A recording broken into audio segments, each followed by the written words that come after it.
আগের ভিডিওই বলেছিলাম যে এই ডিসেম্বর মাসে অর্থাৎ এই আলু লাগানোর সময়টাতে যদি আলু না লাগিয়ে ঢ্যাঁড়স লাগান এই সময় ভালো লাভ করতে পারবেন।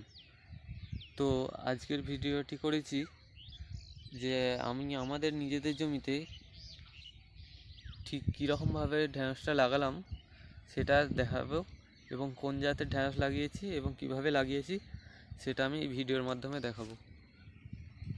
চলুন শুরু করা যাক।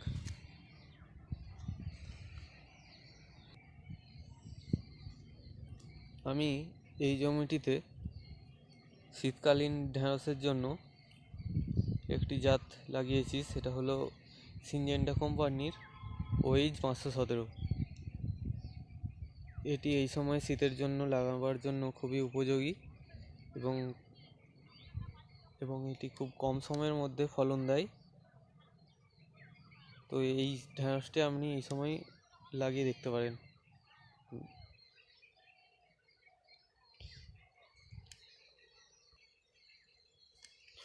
দ্বিতীয় বিষয়টি হলো সার।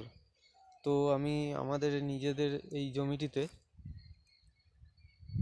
সার দিয়েছি কাঠাপ্রতি 4 কেজি 10-26-26 এবং 1 কেজি করে ধুরবি গোল্ড, অর্থাৎ যে অনুখাদ্য সার পাওয়া যায় যাতে প্রায় সব রকম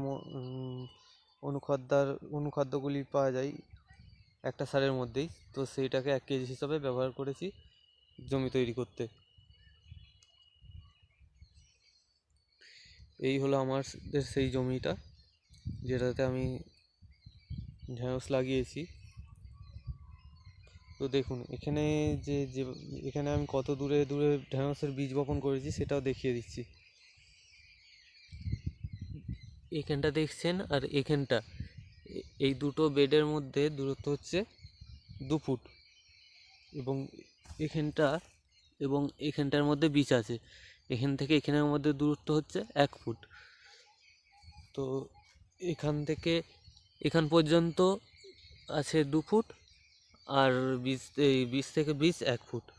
অর্থাৎ আমি যদি দড়ি দিয়ে মেপে নেওয়া হয় সরাসরি, এবং সেই দড়ির ওপর দাগ দিয়ে নিয়ে যদি যদি এই লাইনগুলি, এই জল যাওয়ার এই লাইনগুলি করে নিয়ে যায়, তাহলেই 2 ফুট করে মাপে উঠে যাবে। তো এটা তো হলো নর্মাল যেভাবে ঢ্যাঁড়স লাগানো হয় এভাবেই। আরেকটিভাবে আমি ঢ্যাঁড়স লাগিয়েছি এই বছর প্রথম, যেটা দেখাচ্ছি।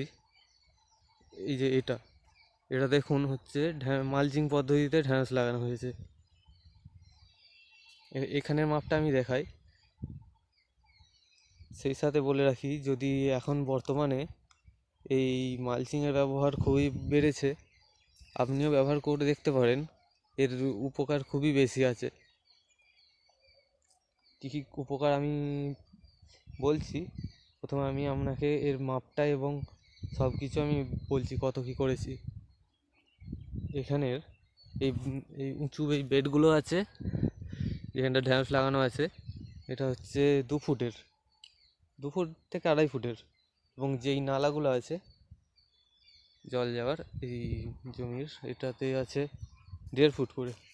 এরপর কম বেশি হয়ে গেছে, এই মাটি তোলার পর কিছু কম বেশি একটু হয়েছে। এটা হচ্ছে 2 ফুট হিসাবে ধরা হয়েছিল, এবং এই নালাগুলি 1.5 ফুট হিসাবে ধরা হয়েছিল। আর এই প্রত্যেকটি গর্ত কোড়া নিয়ে হয়েছে। এই গর্ততে ঢ্যাঁড়সের বীজগুলোকে দেওয়া হয়েছে একটা করে, এবং এইগুলো 1 ফুট 1 ফুট ছেড়ে ছেড়ে ঢ্যাঁড়সের বীজগুলো রোপণ করা হয়েছে। এবং এটা হচ্ছে 4 কাঠা জায়গা। 4 কাঠা জায়গায় মালচিং করে ঢ্যাঁড়স লাগানো হয়েছে, এবং এই পাশটায় 4 কাঠা করা হয়েছে। এই যেমন নর্মাল প্রচলিত যেভাবে হয় এভাবেই ঢ্যাঁড়সটা লাগানো হয়েছে। তো এইভাবে লাগিয়ে মানে পরীক্ষা করে দেখবো বলে করেছি যে কোনটাতে কীরকম ফলন বা কী কী সুবিধা অসুবিধে এই নর্মাল আর মালচিং পদ্ধতিতে চাষ করলে এই সুবিধা অসুবিধাগুলি আছে। এমনিতে মালচিংয়ের যেটা আমি প্রথমে একটু বলতে চাইছিলাম, এর মধ্যে মালচিং করে ব্যবহার করলে কী কী সুবিধা আসতে পারে, যেটা মালচিংয়ের সুবিধা আছে সেটা বলছি আমি। এই যে মালচিং, এটা হচ্ছে প্লাস্টিকের। এমনি মালচিং বলতে নর্মাল যে কোনো আপনি খড় পোয়াল জাতীয় কিছু ব্যবহার করেও মালচিং করতে পারেন কিছু কিছু সবজিতে। তবে বর্তমানে প্লাস্টিকের এই পলিথিন টাইপের এই এক পাশটা হচ্ছে কালো এবং ওপরটা চকচকে মানে ধূসর টাইপের কালারের। এটা রোদ পড়লেই চকচক করে। এখন রোদটা কম বলে বিকেলের দিকে এখন তেমন চকচক করছে না, নাহলে এটাতে রোদ পড়লেই চকচক করে। এই মালচিং ব্যবহার করলে কী কী সুবিধা আছে সেটা আমি বলছি। যে এটা ব্যবহার করলে প্রথমে যখন সেচ দেবেন, সেচ দেওয়ার পর এটা জমিটা শুকোবে দেরি করে। তাতে আপনার সুবিধা হচ্ছে ওই জমিটা যেহেতু সেচটা একটু দেরিতে হচ্ছে দিতে, তো তাতে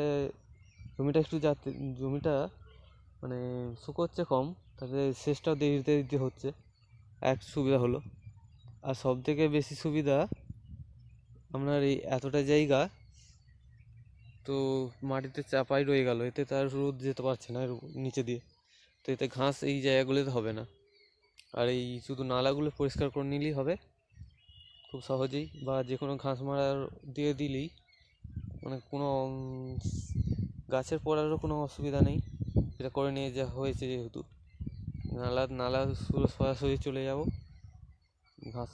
ঘাস মারা দিয়ে দিলেও খুব সহজেই দেওয়া হয়ে যাবে। আরেকটা সুবিধা এবং সবচেয়ে বেশি যেই সুবিধাটা এই মালচিং করলে ব্যবহার করলে যেটা পাওয়া যায়, একটা গাছ যখন শেকড়ের কথা বলি, নানা রকম মানে আঘাত হয়, বৃষ্টি হোক মানে, তারপর আমরা কোদালে যখন ঘাস নিচে দিই তখন মানে কিছু শেকড় তো ছেঁড়া যায়, এবং তাতে তো গাছের একটু স্ট্রেসের ব্যাপার আছে। তো এই যদি মালচিংটা করা হয়, তো সেই জিনিসটা বৃষ্টির আঘাত ডাইরেক্ট এই শিকড়ে আসবে না, আর শিকড়গুলো এর তলাতে একদম খুব সহজে মানে কোনো বাইরের প্রতিকূল আবহাওয়ার মানে পরিবেশের সঙ্গে শিকড়গুলোকে কোনো প্রতিকূল অবস্থার মধ্যেই আসতে হবে না শিকড়গুলো। তো শিকড়ের বৃদ্ধিটা এর মধ্যে দারুণভাবে হয়, যেটা আমি আগের বছর এই গ্রীষ্মকালীন টমেটো চাষ করেছিলাম, তাতে দেখেছি শিকড়ও একদম পুরো জমির মধ্যে একদম পুরো মিলে দারুণভাবে শিকড়ের বৃদ্ধিটা হয়েছিল, মানে এই মালচিংয়ের ভেতরে। যেহেতু এর কোনো গাছের শিকড়ের মধ্যে কোনো ধকল আসছে না, তো এই মাটির মধ্যে যে খাবারটা আসছে সেটা প্রচুর পরিমাণে তুলতে পারে, যা এমনি নর্মাল পদ্ধতির থেকে শিকড়ের মালচিং দিলে শিকড়ের ক্ষতি না হওয়ার কারণে এই প্রচুর পরিমাণে খাবার তোলে, ফলে ফলনটা এর মধ্যে ভালোই আসে নর্মালভাবে চাষ করা অপেক্ষা। তো দেখা যাক পরবর্তী ভিডিওতে কী কী করি আমি এই জমিটাতে, সেটা সব আপডেটগুলো পর দিতে থাকবো। তো চ্যানেলটাকে এখন সাবস্ক্রাইব করে রাখুন। যদি ঢ্যাঁড়স চাষ করেন বা অন্য যে কোনো চাষই বলুন, একটু উন্নতভাবে যদি করতে চান, আমি যা করব সেগুলো আমি এই চ্যানেলের মধ্যে আপলোড করতে থাকবো। তো চ্যানেলটাকে সাবস্ক্রাইব করুন। ঠিক আছে, আজকের ভিডিও এতটুকুই। দেখা হচ্ছে পরের ভিডিওতে।